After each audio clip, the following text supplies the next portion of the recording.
Bonjour et bienvenue dans cette nouvelle vidéo de LuxJob Insight. Aujourd'hui, nous discutons du rôle d'administrateur indépendant dans l'univers des fonds d'investissement. La gouvernance est un sujet qui est de plus en plus présent dans la réglementation. La CSSF laisse certaines latitudes aux différents acteurs afin de s'organiser, mais certaines pratiques communes s'installent en la matière, entre autres grâce au travail de l'Institut luxembourgeois des administrateurs qui réunit, anime et forme une communauté de plus de 2000 membres comprenant les administrateurs indépendants certifiés à Luxembourg. Le recours à des administrateurs indépendants est de plus en plus fréquent au point de devenir un métier à part entière. Lila propose d'ailleurs une formation certifiante permettant aux participants de se professionnaliser et de gagner en légitimité. Le contexte, les missions et le niveau d'implication peuvent varier énormément d'une société à une autre. L'administrateur indépendant siège au board des fonds, qui est l'organe décisionnel par excellence et qui se réunit en principe 4 fois par an au minimum. Au même titre qu'un administrateur classique, il participe au pilotage de la société, à l'approbation des comptes, aux décisions stratégiques sur des sujets importants tels que les conflits d'intérêts et plus généralement la gouvernance de la société. Il peut même être impliqué dans certains sujets plus opérationnels. L'administrateur indépendant apporte une vue extérieure ou des compétences qui ne sont pas présentes en interne. Il peut avoir un regard critique et remettre en cause certaines pratiques. Il permet de diversifier les points de vue et surtout, du fait de sa position d'indépendant, peut être un contrepoids rassurant pour les investisseurs et autres parties prenantes. Du fait de la variété de ses expériences, il apporte également une vue d'ensemble, pouvant être enrichissante pour une société en matière de pilotage et d'accompagnement. Il peut également partager son réseau, qui est souvent diversifié, prestataires, partenaires, etc. Afin d'en savoir plus sur cette activité en tant que métier, nous avons eu le plaisir de rencontrer Marc Lefebvre, directeur indépendant expérimenté et dirigeant de la société Level. Bonjour Marc. Bonjour Julien. Merci d'avoir accepté notre invitation. Avec plaisir. Tout d'abord, je souhaitais que tu nous parles, si tu veux bien, de ton parcours et que tu nous présentes ta société. Écoute, en termes de parcours, j'ai un parcours assez classique, c'est-à-dire que j'ai commencé ma carrière à Luxembourg il y a un peu plus de 20 ans. Commencé chez PricewaterhouseCoopers, qui est un major dans l'audit et le conseil des fonds d'investissement. Et puis après quelques années passées au sein de ce cabinet, j'ai décidé de passer la frontière et d'aller chez un institutionnel financier qui a développé une gamme de fonds d'investissement à Luxembourg et qui distribuait depuis Luxembourg tous ses produits. Donc j'ai fait ça pendant quelques années et puis en 2009, j'ai décidé de créer Level, qui est ma société, afin de mettre à disposition toute cette expérience et cette connaissance, la mettre à disposition de clients tiers qui sont des promoteurs de fonds d'investissement et qui décident, pour des raisons diverses et variées, d'établir leur structure à Luxembourg. Alors ces personnes-là, en général, sont relativement spécialisées dans tout ce qui est investissement et dans les relations avec les investisseurs, mais pour des raisons diverses et variées, peuvent à un moment donné recourir à des spécialistes au sein des conseils d'administration pour toutes les matières plus techniques liées à Luxembourg. D'accord. Donc voilà un petit peu le canevas, mon parcours. Aujourd'hui, Level, c'est une société qui est spécialisée dans les fonds d'investissement dits alternatifs. Donc ça englobe les véhicules type private equity, real estate, infrastructure. Et on a de plus en plus de demandes de ces promoteurs-là pour avoir des directeurs indépendants parce qu'en fait, ils sont très spécialisés, comme je le disais précédemment, au niveau des investissements et des investisseurs. Par contre, ils ont souvent moins à cœur de s'impliquer dans les problématiques techniques liées aux véhicules. Et donc, même s'ils sont gérants depuis l'étranger, les spécificités luxembourgeoises, ils les laissent à un acteur luxembourgeois.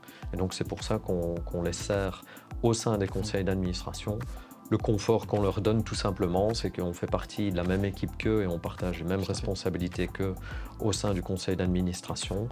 Donc eux, ça leur donne le confort d'avoir un technicien à leur côté qui est apte à s'assurer que tous les volets luxembourgeois sont réglés. D'accord. En tant qu'administrateur indépendant avec beaucoup d'expérience, j'aimerais que tu nous fasses partager la manière dont tu as vu évoluer la pratique et le métier au cours de ces 15 ou 20 dernières années. Oui, alors là, il y a eu une évolution flagrante ces 15 dernières années.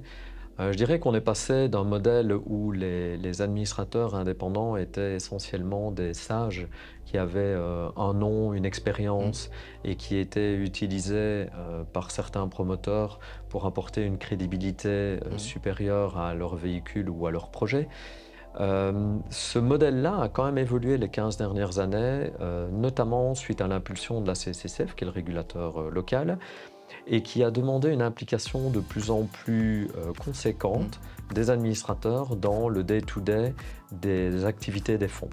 Donc ça veut dire qu'aujourd'hui, on voit que les administrateurs ont ce qu'on appelle un comportement plus hands-on. Ils s'occupent des tâches au jour le jour, ils monitorent les contreparties, ils documentent tout ça, qui est un des éléments importants de ces dernières années, c'est la documentation, pouvoir démontrer et documenter ce qui a été fait. Et donc ces volets-là plus techniques et documentaires des administrateurs sont une priorité. Donc l'évolution a été vers plus de participation dans l'activité quotidienne des fonds. D'accord.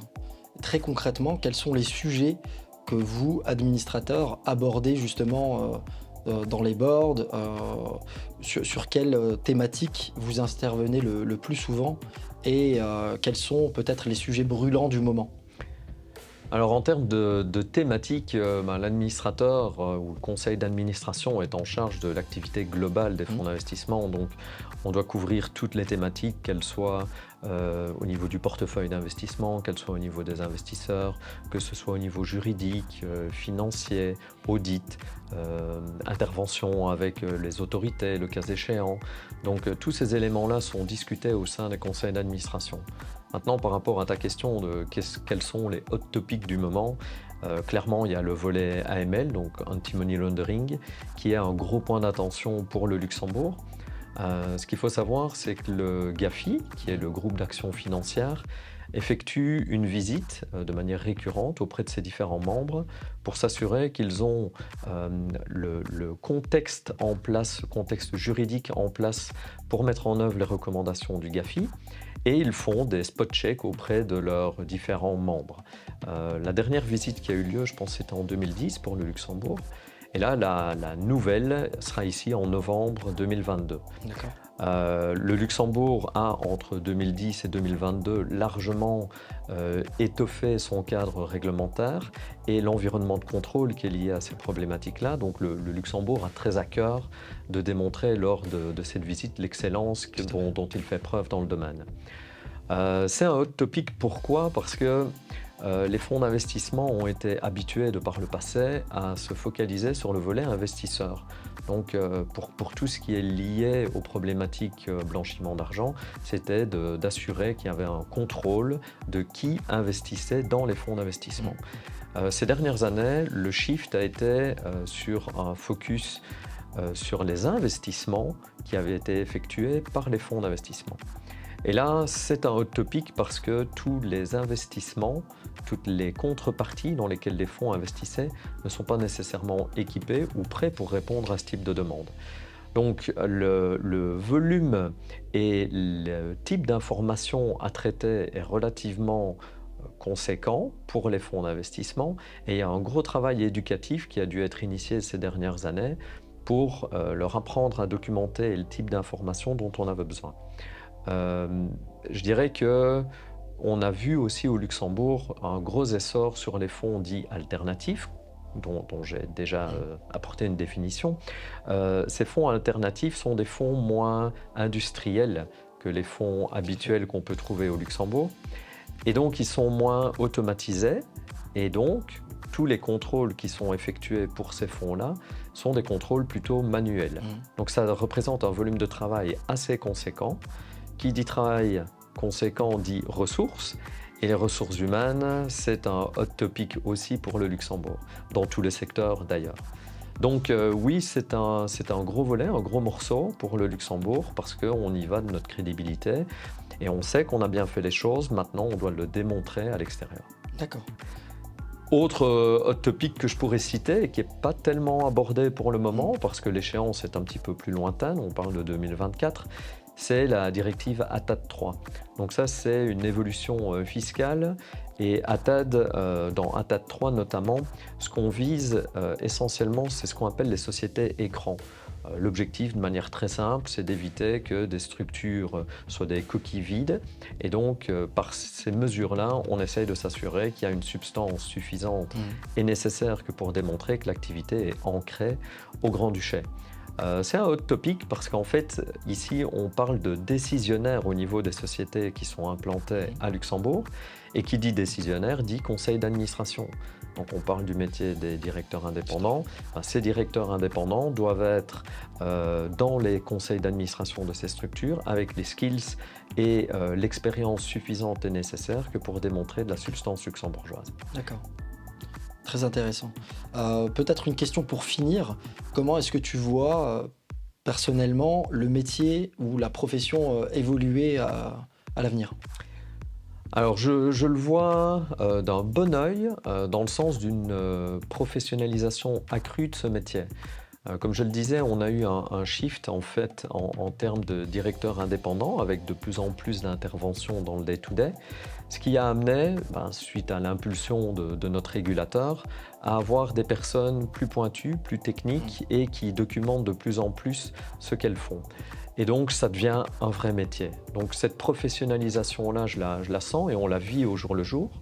Je pense que des exemples qu'on peut citer, c'est par exemple le nombre de personnes qui aujourd'hui disposent de cette accréditation ILA, donc qui est l'Association luxembourgeoise des administrateurs et qui a mis en place un programme de formation au terme duquel un directeur est certifié pour avoir parcouru toute une série de modules au sein de l'association et s'engage à avoir une formation continuée.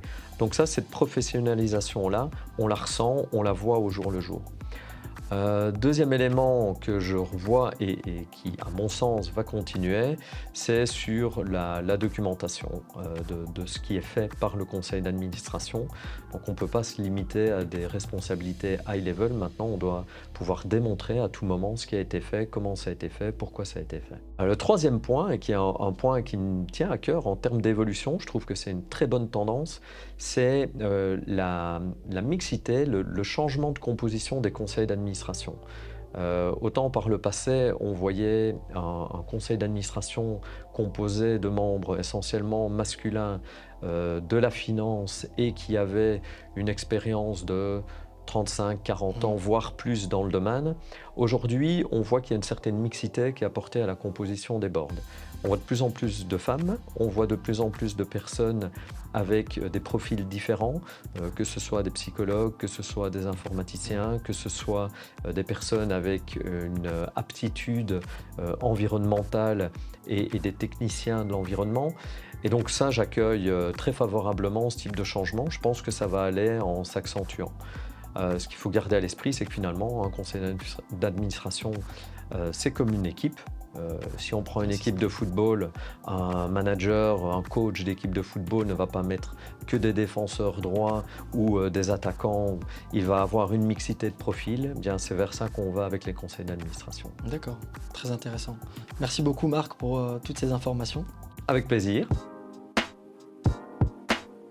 Une limite officieuse acceptée par la CSSF est d'environ 12 mandats simultanés. La rémunération perçue est très variable et dépend du nombre de fonds pour lesquels l'administrateur indépendant a un mandat. Néanmoins, sur base des dernières enquêtes, il s'avère que cette rémunération dépasse généralement les 20 000 € par an dans plus de 50% des cas. L'administrateur indépendant type est un professionnel ayant une excellente connaissance de la place locale et surtout de sa réglementation. Il a généralement plus de 20 ans d'expérience à des postes clés dans l'industrie des fonds et une excellente connaissance des aspects financiers et de gouvernance globale des fonds. Enfin, il dispose d'un réseau développé et souvent bénéficie d'une réputation déjà établie dans son secteur. C'est dans les fonds alternatifs que l'on fait le plus appel aux administrateurs indépendants. En effet, ils occupent la moitié des places au board. Les chiffres le confirment, le recours aux administrateurs indépendants a tendance à s'accentuer. Mais avec à peu près une centaine d'administrateurs indépendants certifiés opérant à Luxembourg dans les fonds, sur un total de 3500 fonds, l'activité a un bel avenir devant elle.